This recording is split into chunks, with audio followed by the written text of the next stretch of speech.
We've made it, everybody. We've made it to the game that everybody's been waiting for 6 years now.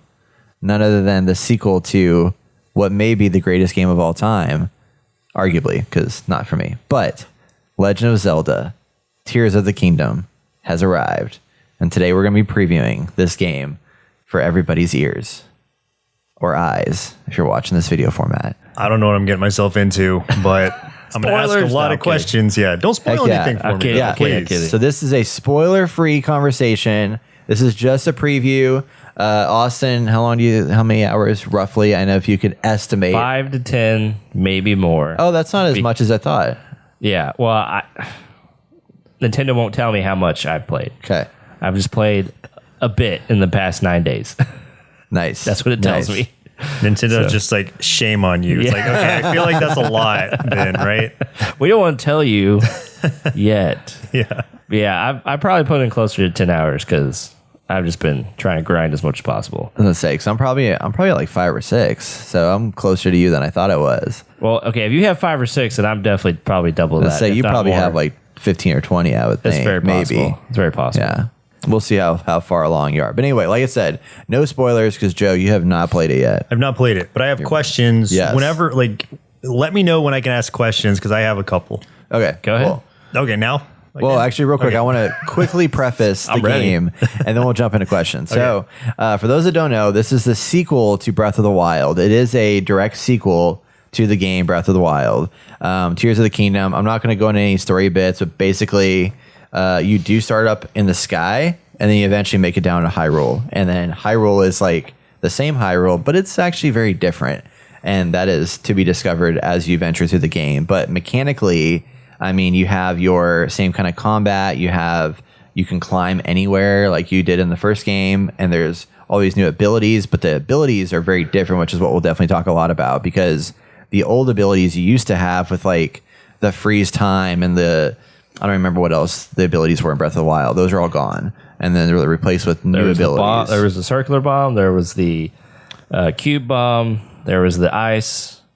There was the freeze time. And there was another one. What was it? I forget. Something.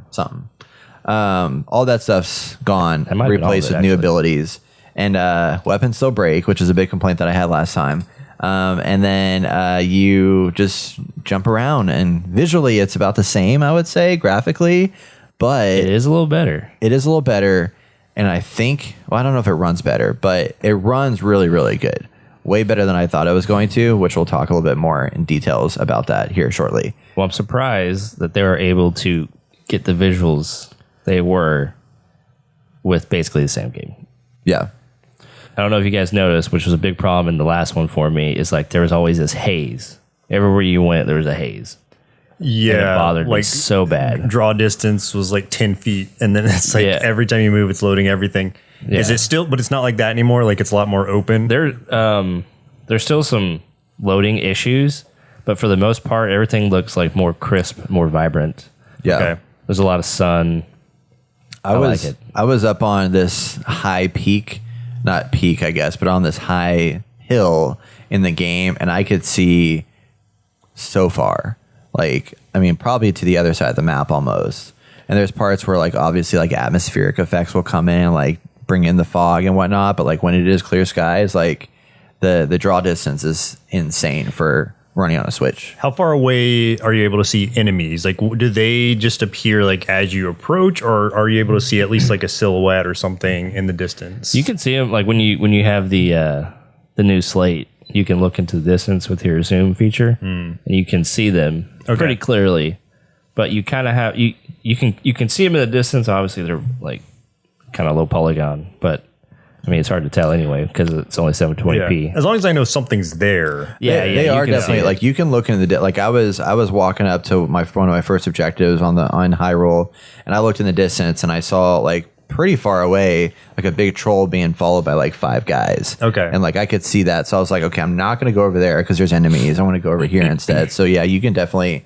There's a visual indicator of any kind of animals and stuff like that. That's like they're not just gonna like pop in once you like get within the range and stuff like that. Which is impressive, you know, to be able to see that stuff that far.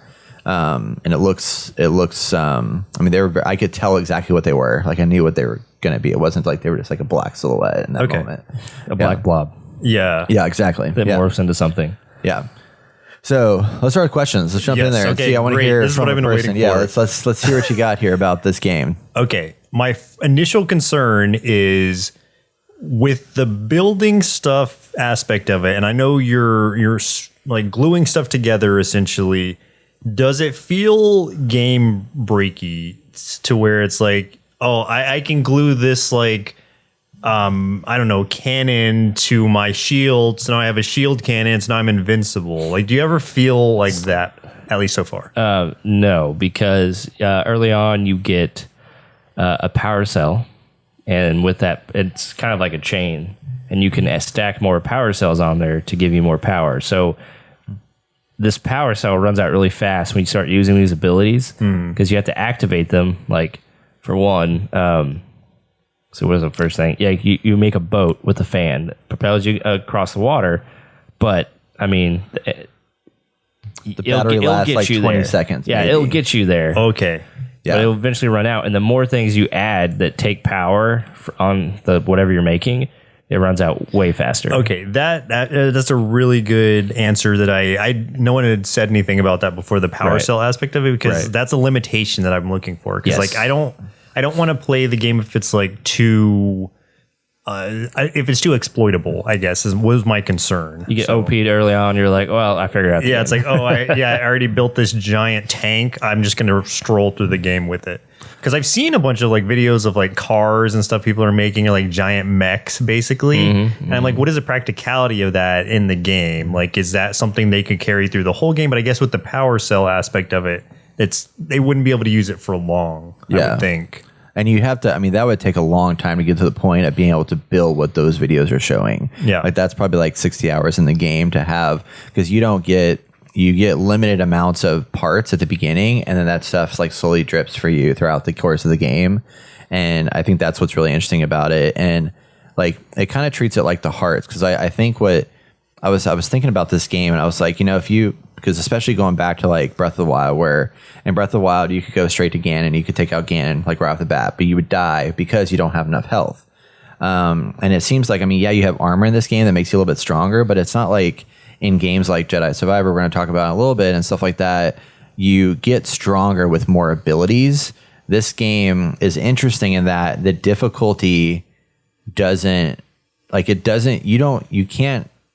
don't get any stronger as a person later on in the game. It's just that you get more health. You're just adding hearts, and that means you can like withstand a little bit longer. Yeah, find better weapons. The power cell thing is about the same kind of thing, where it's just like as you increase that, like you have the tools that you need to build something amazing right now, but you can't because it's going to run out of power, just like you'd run out of health in that situation. Yeah. Plus, I mean, they don't give you everything right off the bat. Yeah.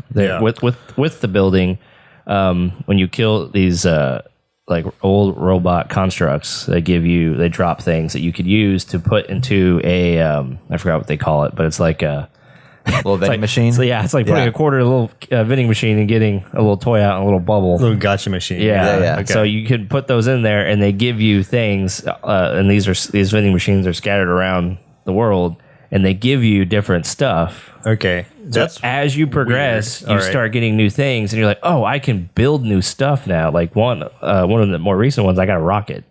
Yeah. So you can put that on stuff and go a distance with it. Sure. It dissipates. So I guess like how necessary is that? Would I be able to play through the game with like minimal building? Because building is not something I love doing in a game as is. Yeah. I think you could, but I think you'd definitely be like missing out on a big chunk of the experience by not building. Well, but, I mean, yeah, but you can like there are certain times where like you really need to like put like 4 logs together to like climb a thing. You know what I mean? Like that kind of stuff is there. But as far as like building a car or whatever, like I don't think you have to, at least not yet. There's points where there's like gliders that you can get that are like these devices that can run on power that like help you get through the world and stuff like that. But you could also just like glide and do that, and just know you can't like control the capabilities of it as much. Wait, there? I know, like in the last game, there were those. I don't remember what they're called, like Lionel bosses or whatever. Yes. Are those in this world at all? They are. Okay. Because I really like that aspect of the last game, which is like the open world, but there's also like optional bosses. Optional bosses are like, I don't know, like a cherry on top of a good game for me, because it's like, I don't have to do these, but I can if I want a good challenge. Right. And so that's what I'm looking forward to if that's part of this game too. I felt like in the last one, there was a decent, like, when you started the game, progression got harder and harder. Obviously, the more you traveled. But like, if you stay in a certain region, you're pretty much going to be okay with whatever you have, like especially starting off. But with this one, I felt like some of the challenge came a little more quick. But with the new abilities, you can use that to your advantage to help you get past some of the stuff. So I appreciate that, because there's a lot more problem solving in this than there was before, and you have all the tools at your disposal, so you can really just go ham. And I think that's what makes this game way, like, who would have thought they could make a great game even better? Yeah, so it's like, for me, I'm going to compare it to Elden Ring, which is the last episode I was on for this, is what I talked about a lot. Just because, like, I like that you can kind of set your own difficulty by how you choose to utilize the tools that you're given. In that game, in Elden Ring, you have your summons, which they're optional. You don't ever have to use them. And I didn't in my first playthrough because I wanted to see what it was like without that. So in this game, that's why I was asking about the building specifically, because it's like, I can use that to make giant cannons or whatever and take out mobs or like hordes of enemies. But if I wanted to, couldn't I just like fight my way through them? Probably yes. And so I like that there's options, and I don't have to just do it one certain way.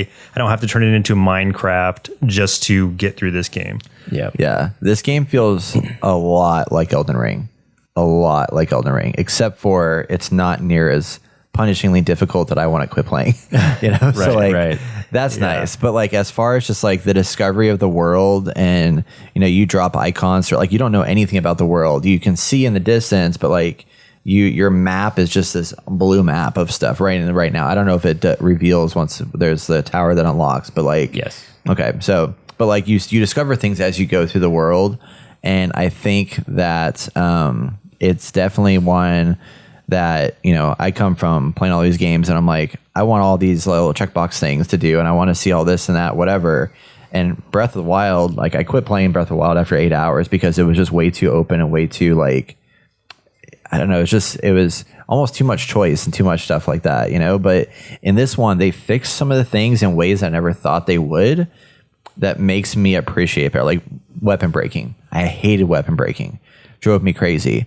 Now with the fuse ability, it's like not even a burden anymore, because I can just pick up a stick and find whatever material I have in my item, fuse them together, and make it like +4 damage with like instantly. So I can just keep picking up sticks and just make them like 10 times stronger, and not be concerned about like, where the heck can I find this freaking like 10 damage sword, in the map. I can just make my stuff happen. So it's a lot easier to get that.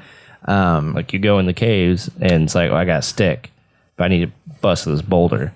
So I need a hammer, which obviously in the last game, you had to find a hammer. And it's probably one of the things that just took up room in your inventory, because it's like, I want to save it to bust ore. But this one's like, where's a freaking piece of a boulder around, like a rock, and I can just put it together. Now I got myself a club. I can go in there and start beating stuff up.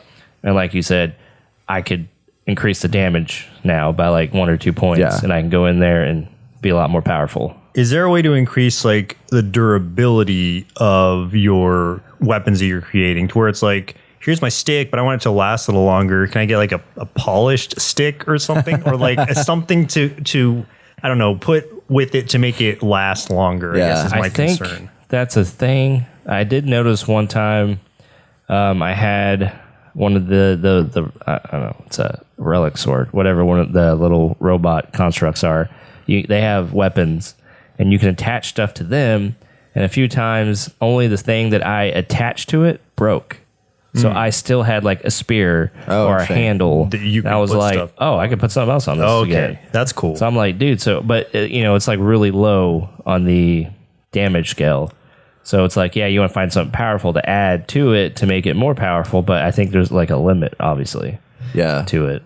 So is there a repair system at all, or is it just like when it breaks or when it's breaking? It breaks. Breaks. It breaks. Yeah. But So they're expecting you to go through these things. Yeah. I think it makes sense now in a lore perspective, because once you get past the intro mission and start talking to people, they're like, oh, the upheaval, which is what made everything go crazy in the world, damaged all the weapons. Oh. So it's like So they make it every into time the you story. get a weapon, like it's already damaged, so you know it's going to break. yeah. So it's meant And to I'm be like, fused. Why didn't they do that before? Like they just made you go in there to like, oh, your weapon broke. Yeah. Yeah. Like, what? So I'm a lot more comfortable with it now when that was a huge problem Now that before. they made it a part of the story, Yeah, where it's like- like, hey, the weapons are all breaking. It's like, okay, now I get it. Yeah. Yeah. It's like, why couldn't they do that before? I don't know. Speaking of, there you go. Yeah. The fuse ability is really interesting to me, and it's not as some of the controls at first when you get in the game are kind of confusing, because like you can, if you go to fuse something, you can only fuse your melee weapon and your sword. I'm like, well, how do I fuse my bow? So eventually I found out you have to pull out your bow and then like aim it, but not shoot your arrow, and then you can then open up your fuse to then fuse. Or you can fuse material. You can add a material to it. Yeah, is what you can do with that. So I you saw can. a video of somebody like floating in the air, like with their bow. They pull out the bow, they're falling off something, then they like push whatever pause or menu button, and then it's like for like 30 seconds, they're just like, okay, where is the thing I need? Where's my apple or whatever I'm looking for? Just scrolling through the menu, and I'm like, apple. I love it. I wish there was. I wish apple. Yeah, I wish the menu wasn't like just a straight I know. line Yeah, where it's same. like, give me a box at least so I see more at the same time instead of having to scroll all the way through. Yeah. I don't know how big of a concern that is in actual play, but that's one in the video that I watched of him just like floating in the air for 30 seconds looking for that apple. It's like, man, it's taking him a long time to find it.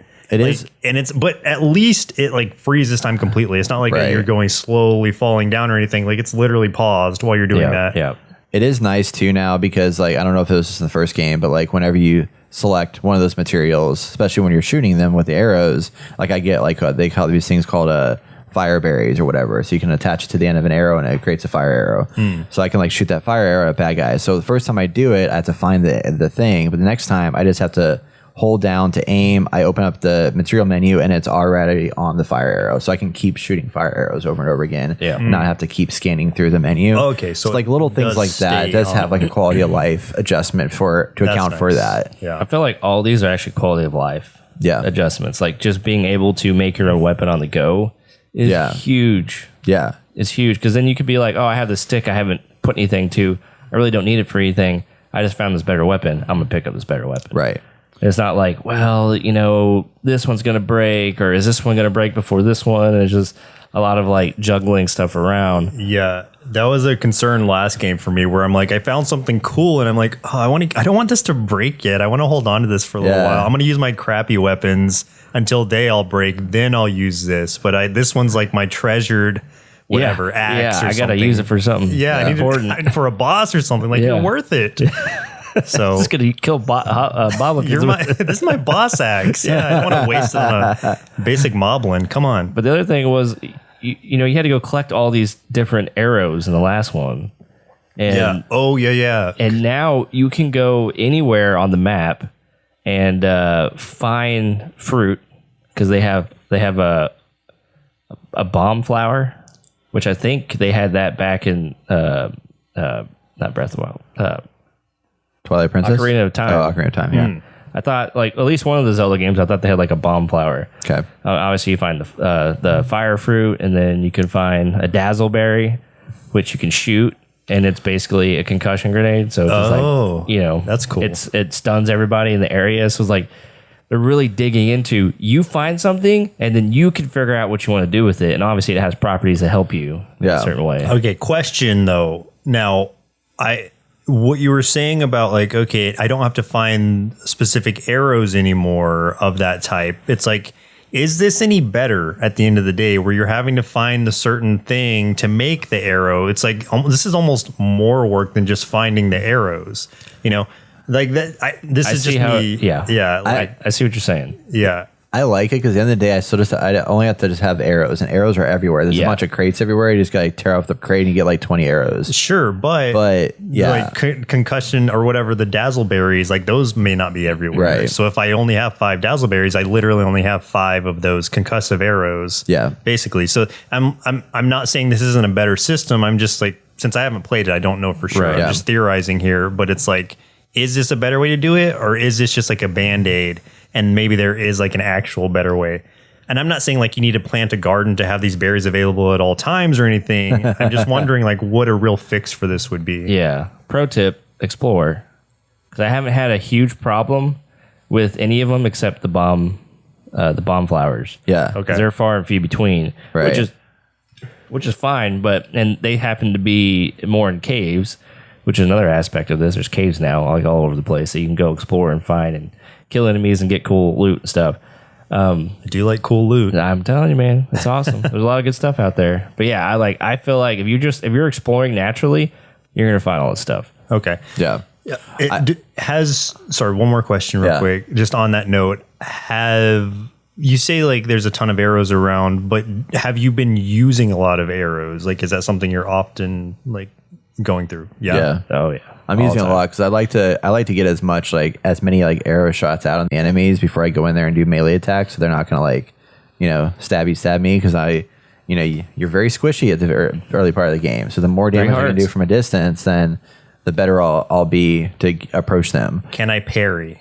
Yes. Okay. They do have a parry. I'm going in with my parry. They have a parry. They also have they don't have a dodge roll, but they have like dodge abilities where you can like do a backflip back to like dodge an attack, or you can like kind of jump off to the side. Yeah. It's the same as the last game. Yeah. Okay. If you've done that before. Yeah. But all that's there, and I think I like the system better in that because there's no limit that I've seen so far in the amount of materials you can carry. Is there? You can carry as many of these things as you want. You grab everything. Okay, And then you're limited, obviously, in your weapons, No. but you aren't limited in the materials you can carry. And the materials, like, they tell you very clearly when you're going through the menu, like, this is a fuse attack power, or this is, this will have some kind of advantage for you if you use it in combat, which I do appreciate also. So there's cool instruction there. Fusibility is I didn't realize early on, but you pick up the gems and stuff, and you can fuse it to weapons, and you can make a magic staff out of it. Oh, so like the red gems are for fire, and then the opals maybe they're water. But one of them, I think the topaz ones are electric.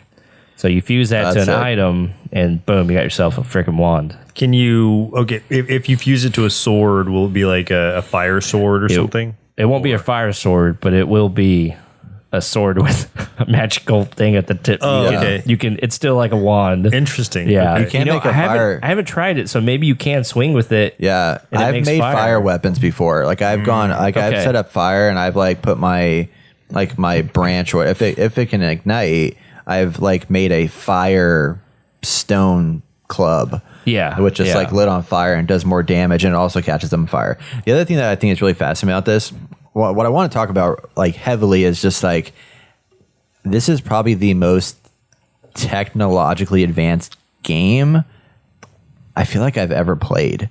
Like, as far as just like especially for a 16 gigabyte game, but the amount of things that it lets you do that it doesn't say no to, like, blows my mind. Because like Breath of the Wild, like the biggest change there was that you could walk across the map and climb up a hill anywhere you go, and it's totally fine. But like all the things that you can fuse together, and then we'll talk about the building in a second, but like all the things you can build, and the way in which the building is like so incredibly intuitive, and just like how this stuff is all working in this world. Like, you can light grass on fire and it becomes a gameplay component where it's like people are coming towards you. I'm just going to shoot a fire arrow and just like create a line of fire in front of me. Yeah. And like you light the fire, and it looks really cool. And that's something that like in a game that is like barely, I mean, freaking, what was it? Pokemon that came out earlier this year, like barely ran 30 FPS. Yes. And has like none of the like technological advancements that this game has. It's nuts. Yeah, that's kind of an impressive feat in and of itself, is how much they were able to get away with the hardware limitations that Switch still has. Yeah, because there's just a ton of stuff. I mean, let's talk about Ultrahand for a little bit. Just like go through that ability, because that's the first ability you get. That's the ability that lets you fuse objects together. So like obviously you have fuse, which lets you fuse something to your weapon, but Ultrahand is basically like when you get Ultrahand, they train you how to basically like create. I think the first thing was the boat probably, or something. I think even less than that. You're like you build like little basic things like a mine cart or like a little mini boat or whatever. But you basically, if you find objects in the world, you can grab an object, and then when you go to grab the object, you can just like move it around the space, and you can move it in and out from your perspective. You can rotate it all different directions depending on where you grab it. Determines like the rotational, like either rotate it on the x-axis or the y-axis, and you can move that thing around. And then when you go to attach it to something, you just move it to connect two things together, and there's this like little like elasticy glue that appears and shows you where it's going to attach to the other object. And it's really cool, and it has kind of like a satisfying like elasticy bubblegummy kind of effect that pops out to show you like, hey, we're going to attach here. And you just move around until you see where it's going to anchor to, and then you just let it go, and then it attaches. And then once those two things attach, when you grab that object, it now picks up both of those objects, and you can then move it around and do all that stuff. So it's super, super intuitive. And then when you want to like pull things apart, you just grab an object and then just like jiggle your controller on the right stick, and it disconnects it. And then you can go and connect again. It feels to me a little bit like a remnant of Nintendo 3DS and or Wii U controls. I can see that. I can see that. In the sense that there would be the dual screen and then your pin is on the other screen doing a thing. Like that's what this feels like to me. And I'm not saying that's what it was like. Obviously, it wasn't created for those systems, but that's just like what a lot of mechanics from this game felt like to me, is having to move things around in addition to your actual character. Yeah. But the Ultrahand like just really, really surprised me with how much you can do with this thing. I mean, I was able to. I mean, you're doing your different mine carts. You're building platforms that carry you around. You're able to. I mean, you can build cars. You can build flying devices that you can soar through. And like based on where you stand on it, like there's like legit physics in this, where like there's a part where you have a glider early on, and if you stand on the right side of the wing, it starts to turn one direction. If you stand forward, you really like control it based on like where you stand, your point of gravity on the object. And all the objects in the game are affected by this, to be able to like kind of maneuver it before you get the ability to like actually steer and do all that stuff with these Zonai devices, which are the things that give you power and mechanisms to your objects. So in the starting area, I was trying to get to a shrine, but you had to go in the cold. So you had to make yourself food that warmed you up. So I got to the point where I was running out of time, and I was like, oh, crap. So I was like, I have to get up this cliff, but it's ice, so I keep slipping. And I was like, I don't know what to do. So I started chopping down all the trees, and I had to make a base and then make stairs going all the way up that I could.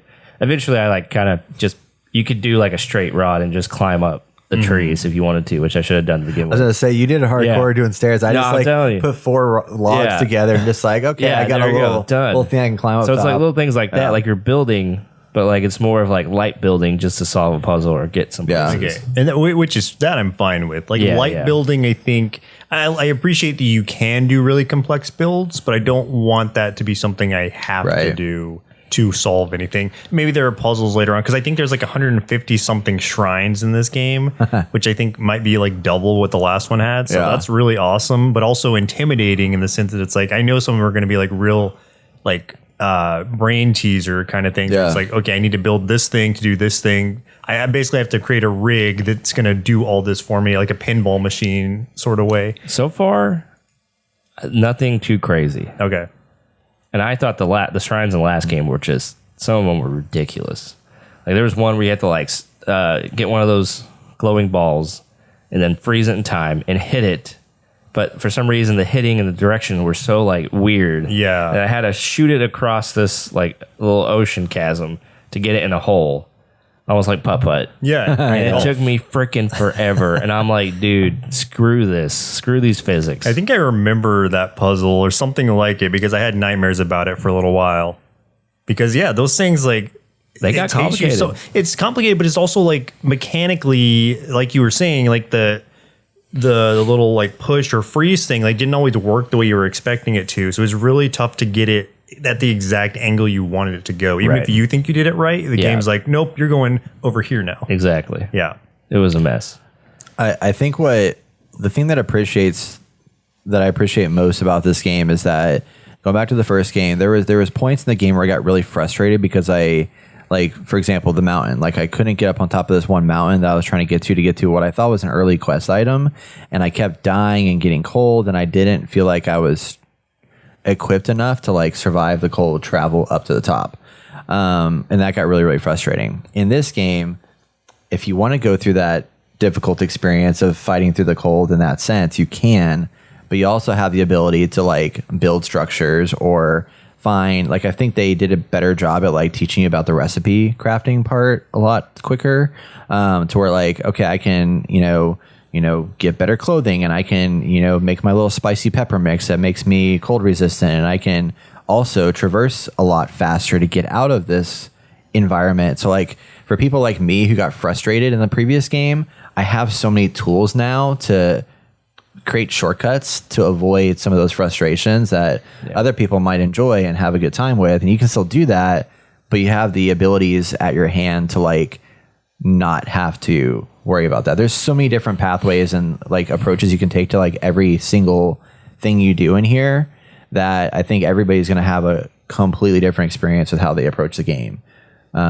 From that regard, because like you were saying, like you want to go in there and just melee and parry. And I'm like, I want to stay back and fight, or I want to figure out how to like, I don't know, use the environment to like kill these guys, so I don't even have to go in there. But I like that either of us have the option to play it either way. Exactly, and it's completely viable. Yeah, and that's what I'm saying. Like I don't want anybody to think like I'm against like basic like somebody who does like complete builds and is like smarter than I am and makes these cool things. Like that's awesome. That's great. That's just not how I personally play games. And everybody plays games differently. Right. And coming from like, Elden Ring, Dark Souls kind of gameplay, this is just what I like more is stuff like that. So if I have the ability to do that in a Zelda game, great. I'm going to do that.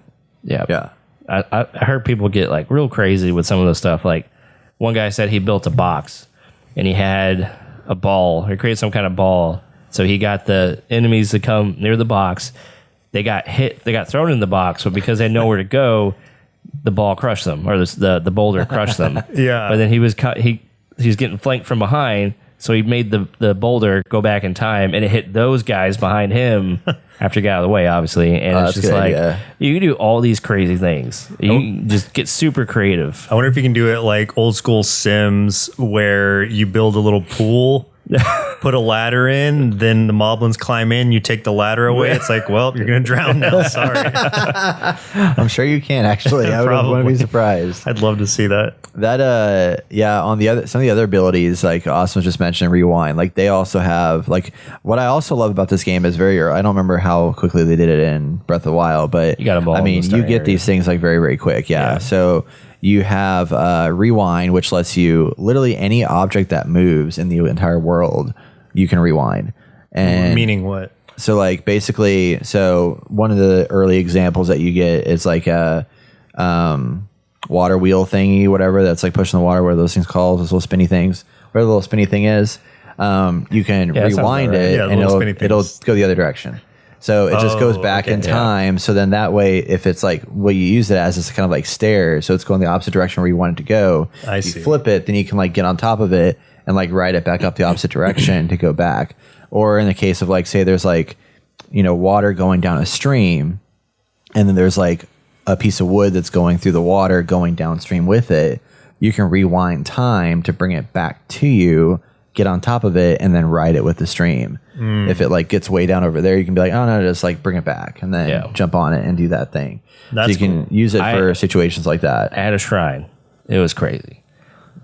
One of the orange glowing balls, and you had 2 points to put it in, but there's 2 doors that you had to get through in order to get to the shrine, or get to like the end point to get your little orb.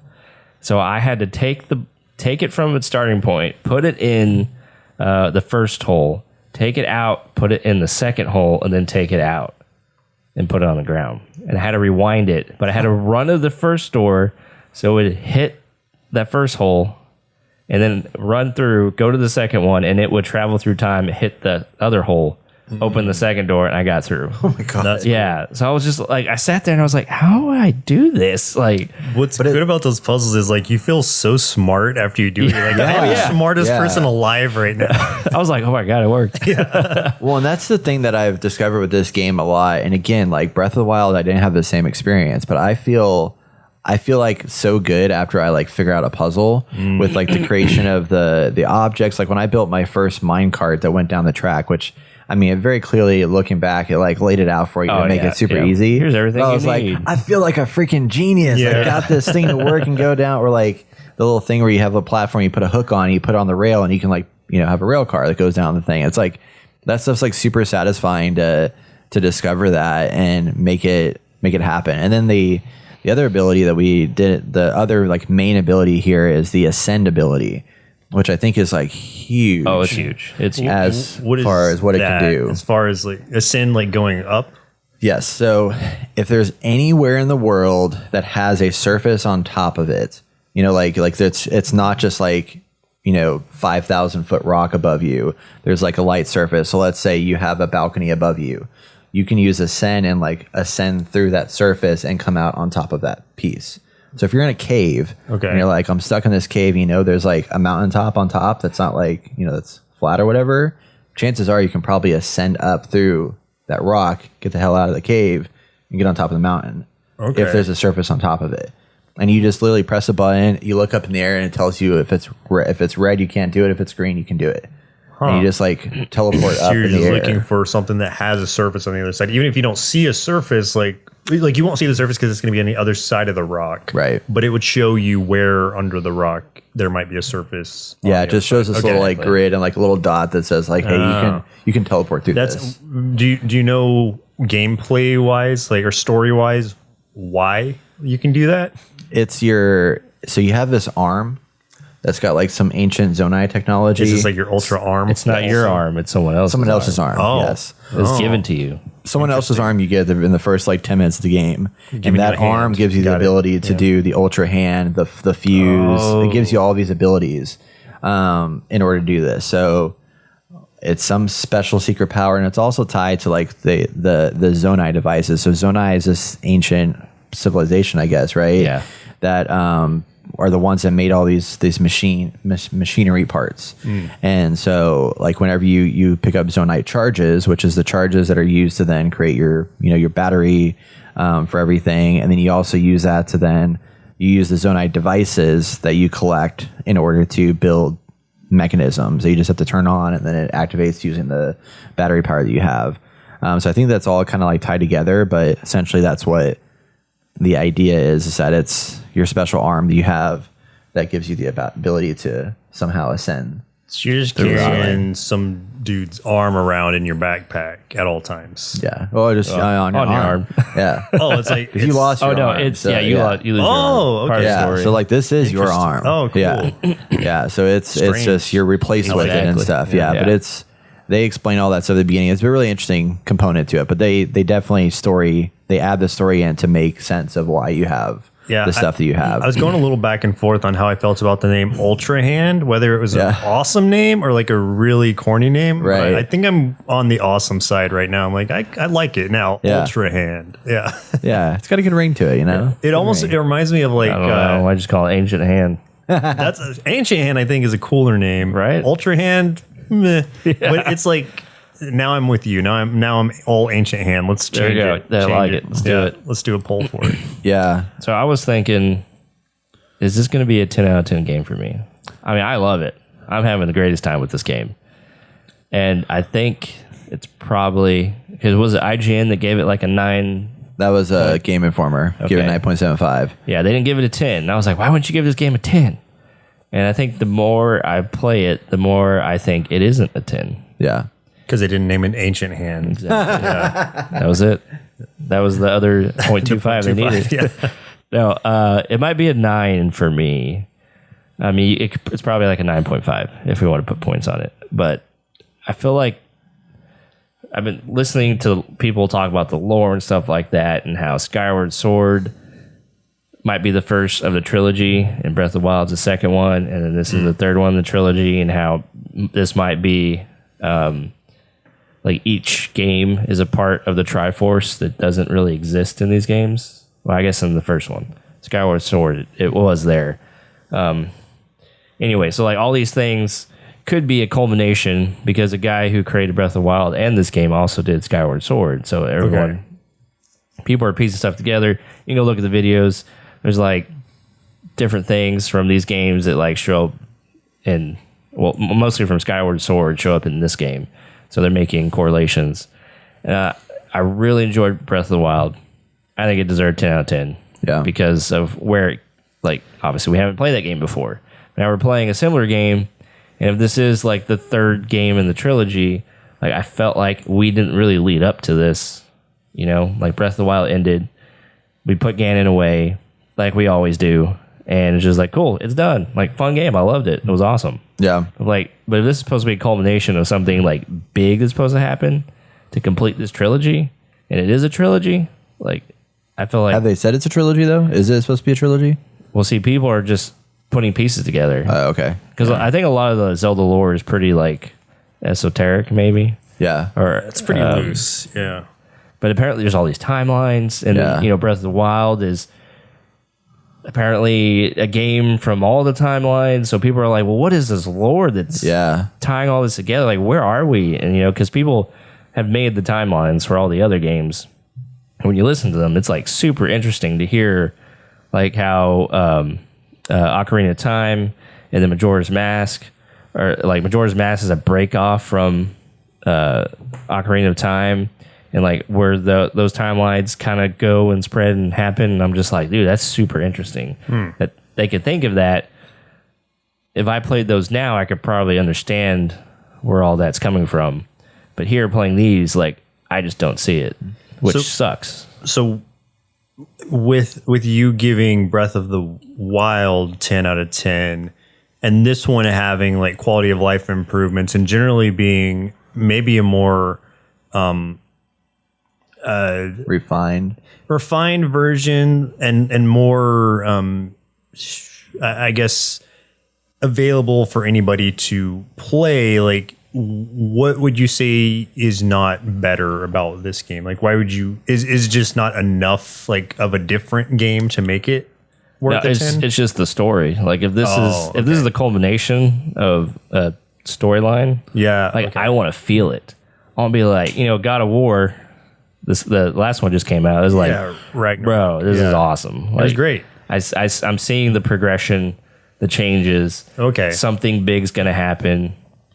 Well, I mean, I don't know if you've like spoiled the ending of this game for yourself or not. Okay, so I don't know where we're going. It could change. So maybe tentative 9.75, possible 10. Yeah. Okay. Definitely. Well, I was listening to Game Informer talk about why, like, they went deep into, like, well, not really deep because it wasn't too deep, but it was like why they gave it 9.75, and they said the reason for that was that Breath of the Wild came out and it was like a shocking, like, holy shit, this is unlike anything I've ever played before. Exactly. They've already done that. Tears of the Kingdom, I mean, it'd be really, really hard to do it. There's so many wow moments in here, but it's just a different wow because we've already seen Breath of the Wild. If Breath of the Wild didn't exist, this easily would have been a 20 out of 10 probably, you know what I mean? But because we've already seen like so much, like this world existed, we've been in this world, there's so many things in here that make it so much better, but like they were like just the shock and surprise of how that game basically set forward, just like, you know, what Dark Souls has done. There's Souls-like games now. I feel like there's a Breath of the Wild, like, you know, something that will probably come out, whatever that's going to be called. Yeah. You know, they've set a precedence for like open world games that nobody else has been able to achieve. Yeah. And this game doesn't do it a whole lot different other than just making everything bigger, better, and more refined. So I think that's like what the big reason is. But for me, it's like I'm digging it way more than I ever did Breath of the Wild already, just because of it's more accessible in a weird way. It's just like way more accessible, and there's a lot more engaging opportunities in here that just make exploring. Like I've I didn't want to explore Breath of the Wild for whatever reason. It didn't catch my eye. I'm already like, I want to go over here. I want to go over here. I don't know what it is about it. I don't know if there's just more civilization early on in the game or what, but like. Did you watch that video I sent you? Yeah, I watched a little bit of it. Yeah. It's very interesting how Nintendo thought of how to fix Breath of the Wild's Oh, that one. I haven't watched that one. Okay. I need to pick it up. And so it's very clear here how they do it. I won't get into it. When you play the game, you'll know. Yeah. But they just found a way to really make you want to go everywhere. Because I mean, I'm the same way. Yeah. That's how I was in Breath of the Wild. Right. And I'm more so here because I already experienced Breath of the Wild. And now everything's different. So I'm like, oh, what does this look like? Yeah. Because I did play Breath of the Wild before this, like leading up to this game. So like I remember some of the areas. Very fresh. Oh, yeah. So playing this is like, whew, I'm all giddy and shit. I'm really curious if like you go back to Breath of the Wild, if you could. I don't think I can now. You know what I mean? Yeah. No, the quality of life changes are so drastic. Like this is a definitive game. Yeah. Yeah, that makes a lot of sense. It's kind of like with games like God of War, even like it would be hard to go back to some of the original ones, having played the newer ones. Oh, yeah. Even like the prior one, the one prior to Ragnarok, I think would be hard to go back to because quality of life changes and just overall smoother experience. Yeah. It's challenging to go back to the prequels, which is why they should be played and really viewed in the time frame that they were brought out. You can't go back and like re-rate a game now that came out at a time when this game didn't exist. Right. I have one final question before we close this out, and that is, after Tears of the Kingdom, where do we go from here with Zelda?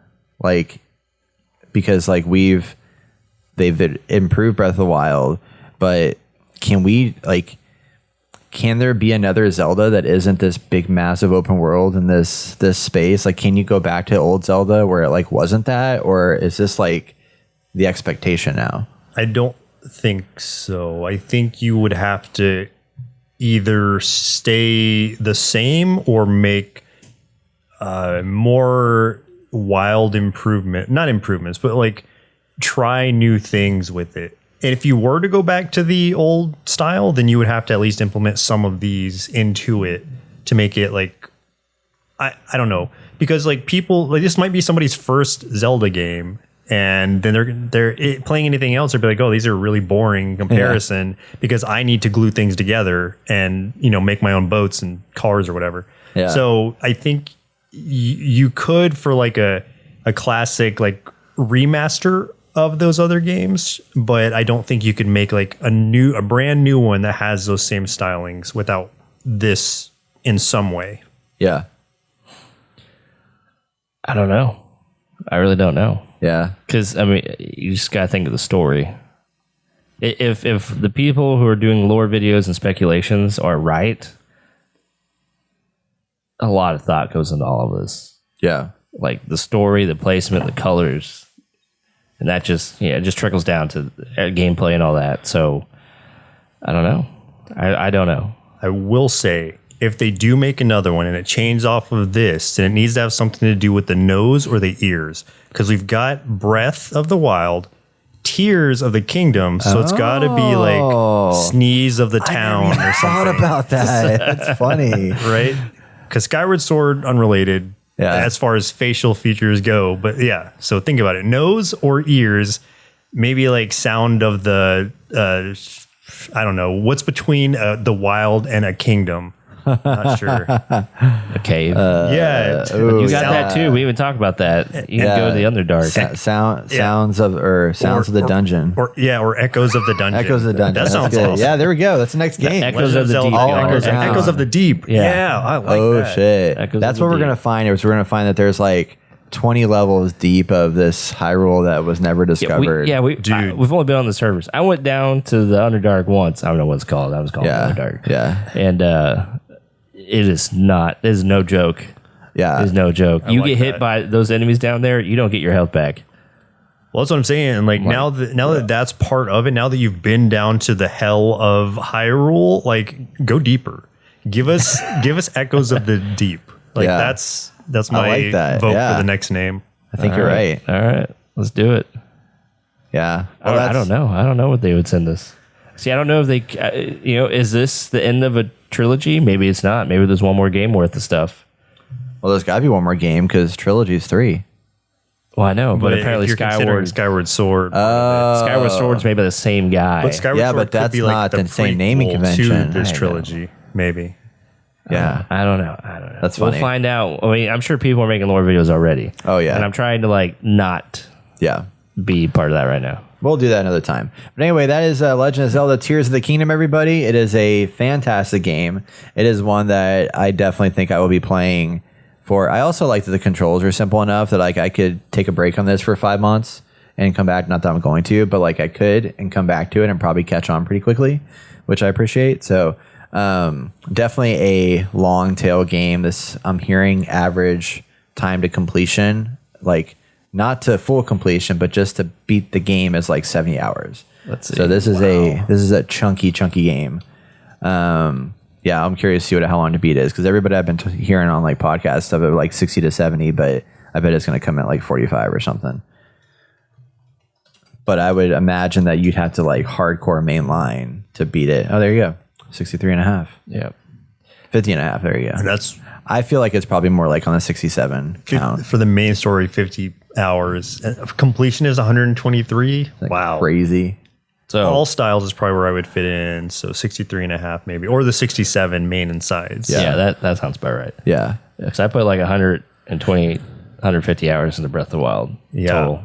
Because I am not going to go hunt down all those Koroks. Like I'll get the ones that I run across, but I'm not going to hunt for all of them. Yeah. Too much time. Yeah, definitely. Oh, so where's this going to stand? Game of the year.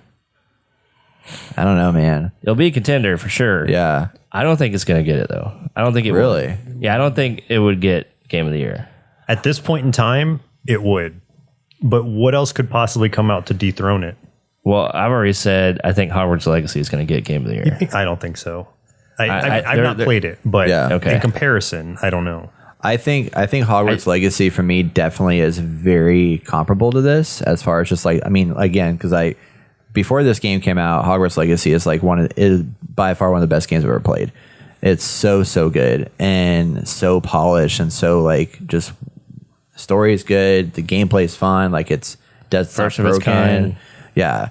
And it had so many surprises in there that I never expected to have. But this is pretty damn like it's just there was a lot of technical marvels in Hogwarts Legacy that was like, holy shit, how did they pull this off? Yeah. But this one has surpassed that in a lot of ways. Oh, I agree. I'm just trying to think of. I know this had a lot of hype. Yeah. I know Hogwarts Legacy had a lot of hype. Yeah. I do think this is better than Jedi Survivor, though, which is kind of crazy. But I think I'm enjoying it so far. I agree with that. Than I was Jedi Survivor. Although I love Jedi Survivor. Oh, yeah, but, it's great in its own way. Yeah.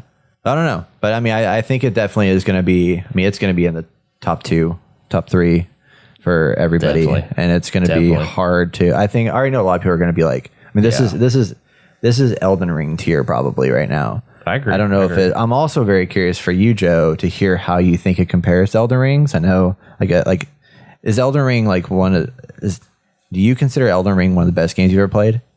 Or the best game? Personally, yeah. I wouldn't say it's the best game, but I've sunk more hours into it than any game in the past, like, 10 years, I guess, at least. Yeah. So, yeah, it's one of the best games I've ever played for sure. And I do make comparisons between that and other games as I progress now, especially any Souls-like games. My immediate comparison is going to be Elden Ring because of how accessible it is compared to the other Souls-like or Dark Souls games. And, then there's games that come in like Sekiro, which it's a Souls-like technically, but it's also more parry-based. So it just depends on how you look at it, which I also really love. And then Jedi Survivor, I don't know when we're going to start talking about that, but yeah, we're going to take a break and we'll come to that one. Yeah. Cool. Then yes, I'll save my thoughts on Jedi Survivor. Yeah.